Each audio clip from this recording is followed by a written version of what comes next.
सरकार की विनिवेश प्रक्रिया के तहत इस साल 2 सरकारी बैंकों का निजीकरण होगा। नीति आयोग बैंकों के नाम का जल्द अंतिम चयन करेगा। साथ ही एक साधारण बीमा कंपनी की जिम्मेदारी भी नीति आयोग को दी गई है।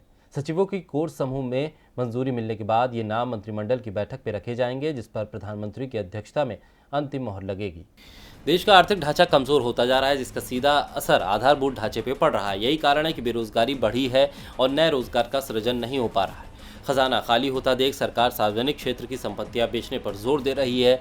सरकार की इसी नीति के तहत नीति आयोग को वित्त वर्ष 2021-22 में निजीकरण के लिए सार्वजनिक क्षेत्र के 2 बैंकों और एक साधारण बीमा कंपनी के चयन की जिम्मेदारी दी गई है।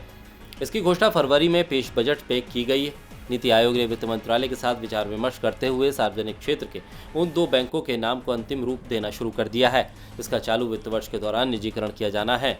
सरकार की विनिवेश प्रक्रिया के तहत ये कदम उठाया जा रहा है। इस मामले में नीति आयोग की तरफ से 1-2 बैठक बुलाई गई है। उन्होंने कहा कि निष्कर्ष तक पहुंचने से पहले कई पहलुओं पर गौर किए जाने की जरूरत है। इस पर मानव संसाधन प्रबंधन, वित्तीय सेहत आदि शामिल है। नीति आयोग की सिफारिश के बाद उस पर मंत्रिमंडल सचिव की अध्यक्षता वाला विनिवेश पर गठित सचिवों का समूह विचार करेगा।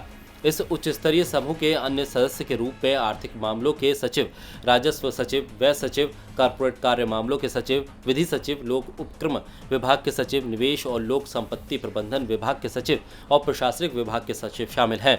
सचिवों की कोर समूह से मंजूरी मिलने के बाद नामों की अंतिम सूची मंजूरी के लिए वैकल्पिक व्यवस्था को जाएगी और अंत में ये प्रधानमंत्री की अध्यक्षता में होने वाली कैबिनेट की बैठक में जाएगी। मंत्रिमंडल की मंजूरी के बाद नियामकीय स्तर पर बदलाव किए जाएंगे ताकि निजीकरण का रास्ता सुगम हो जाए। पिछले महीने वित्त मंत्री निर्मला सीतारमण ने कहा था कि जिन बैंकों का निजीकरण किया जाएगा उनके कर्मचारियों के हितों का पूर्ण रूप से ध्यान रखा जाएगा। उनके वेतन या स्केल अथवा पेंशन समेत सभी चीज़ों को ध्यान में रखा जाएगा। सरकार ने चालू वित्त वर्ष में सार्वजनिक क्षेत्र की कंपनियों और वित्त संस्थाओं में विनिवेश से 1.5 लाख करोड़ रुपए जुटाने का लक्ष्य रखा है। इसमें सार्वजनिक क्षेत्र के 2 बैंकों और एक साधारण बीमा कंपनी का निजीकरण किया जाना शामिल है। डीबी लाइव की रिपोर्ट।